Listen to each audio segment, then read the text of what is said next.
Western tech isolation of Russia, coupled with Moscow's pursuit of total information monopoly, risk creating a splinternet. After the Western tech firms rolled back their services and products in Russia in response to Moscow's military action against Ukraine, and the Kremlin intensified its own digital censorship. Many experts are wondering if the conflict will fundamentally alter the internet as we know it. What effect will this war have on the internet and access to information in Ukraine? Today's video looks at the situation of the internet in the Russian-Ukraine war.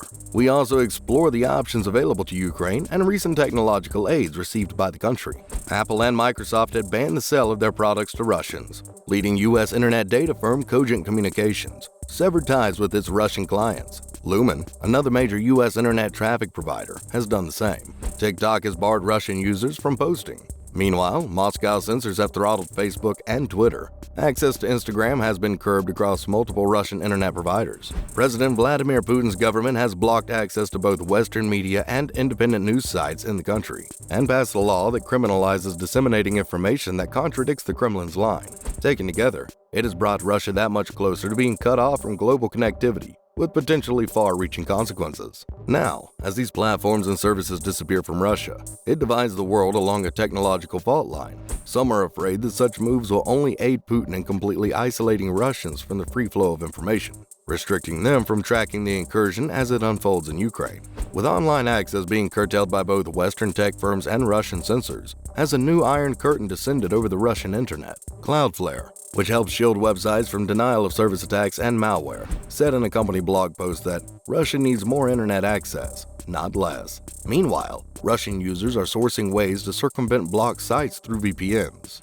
The idea of unplugging Russia from the internet highlights what is referred to as the splinternet, where balkanized versions of the internet exist in different countries. China's Great Firewall is one that comes to mind, where the Chinese state regulates an ocean of online content through the largest system of monitoring and censorship in the world. Iran too has substantial state control over internal and external net content through the telecommunication company of Iran. When war broke out in Ukraine, the country faced threats of Russian cyber attacks and shelling that had the potential to take down the internet, making it necessary to develop a backup plan. So the country's Minister of Digital Transformation, Mikhailo Fedorov, tweeted a direct plea to Musk urging him to send help. Musk replied just hours later, Starlink service is now active in Ukraine. More terminals en route. Elon Musk challenged Russian President Vladimir Putin to a one-handed fistfight for the future of Ukraine. But the entrepreneur's real defense of the besieged country is his effort to keep Ukrainians online, with shipments of Starlink satellite internet service. Ukrainian officials have confirmed that about 150,000 people in the war-torn country are using Tesla and SpaceX CEO Elon Musk's innovative Starlink internet service. First, how does Starlink work? The current version of each Starlink satellite weighs 573 pounds. That's 260 kilograms, and is roughly the size of a table. Rather than sending internet signals through electric cables, which must be physically laid down to reach far-flung places, satellite internet works by beaming information through the vacuum of space, where it travels 47% faster than in fiber optic cable. Current satellite internet works using large spacecraft that orbit 22,236 miles, or 35,786 kilometers, above a particular spot on Earth. But at that distance, there are generally significant time delays in sending and receiving data. By being closer to our planet and networking together, Starlink satellites are meant to carry large amounts of information rapidly to any point on Earth, even over the oceans and in extremely hard-to-reach places, where fiber optic cables would be expensive to lay down. Musk has said that the Starlink network would be able to provide minor internet coverage after 400 spacecraft were up and running, and moderate coverage after 800 satellites became operational. Has Starlink been able to help Ukraine? Ukraine's Vice Prime Minister and Minister of Digital Transformation, Mikhailo Fedorov, the first person to ask for Musk's help via Starlink, has substantiated the numbers, also making it clear that the service has been stable and successful, even amid Russian hacking attempts, much like he did when he first reached out to Musk asking for Starlink internet terminals and access for Ukraine. Fedorov took to Twitter to share the good news. In fact, he's been quite active in providing updates on Twitter for a global audience. Not long after Musk started sending the terminals to Ukraine, there were worries that Russia could potentially hack into the service. The CEO offered some warnings and advice via Twitter, and also vowed to make the technology more secure. Since then, people in Ukraine have been able to use Starlink for much more than just simple web surfing.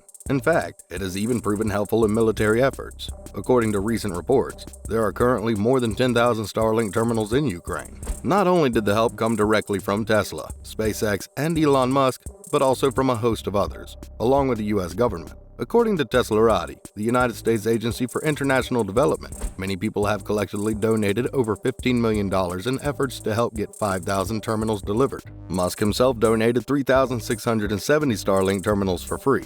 Another 1,333 came from a U.S. agency at a cost of $1,500 each. The systems each have 3 months of free and unlimited data. Starlink's overall goal is to provide reliable internet across the globe, and it's especially useful in areas where traditional internet may be spotty or completely unavailable. Who knew it would have a major impact in a time of war? Teslarati shares that there are now about 2,000 Starlink satellites in orbit, and a total of roughly 250,000 subscribers to the service. What does the Starlink intervention mean for the situation in Ukraine? The use of Starlink as a stopgap measure for citizens and the government to stay connected during an invasion is a major test of the relatively new technology, experts say, and could have widespread implications for the future of war. Internet has become an essential tool for communication, staying informed, and even powering weapons. Internet disruptions can be caused by power outages or by fiber optic cables being cut as a result of shelling. The Starlink technology is being used by civilians in areas under attack that have lost internet service, and by government officials. Starlink terminals have also been provided to help the country's tech companies stay online when the war has forced them to relocate. The Times of London reports that a Ukrainian unit is using Starlink to connect its drones attacking Russian forces. Does this mean there are no downsides to the internet condition in Ukraine?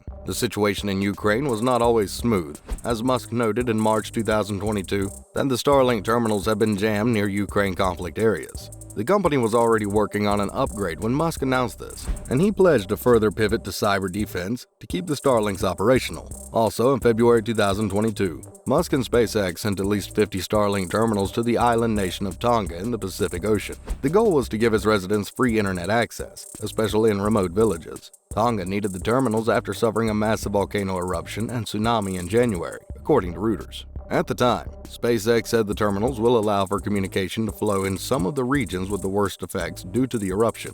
What other plans do Starlink and SpaceX have generally? SpaceX has stated that it will work with organizations and space agencies to mitigate the impact of its mega constellation, and the company has tried to assuage astronomers' concerns over Starlink's effects on the night sky. SpaceX is absolutely committed to finding a way forward so that the Starlink project doesn't impede the value of the research you are undertaking. SpaceX has taken action to this effect. For example, recently launched Starlink satellites sport visors designed to prevent sunlight from glinting too brightly off their reflective parts. But the huge number of satellites in the mega constellation from SpaceX and other private space companies, such as OneWeb, suggest that light pollution and other issues may continue, and advocates have called for greater regulation from government agencies. The video for today has come to an end. Please like it and subscribe to our channel for more exciting videos if you enjoyed this video. To be among the first to know when a new video is released, press the bell button.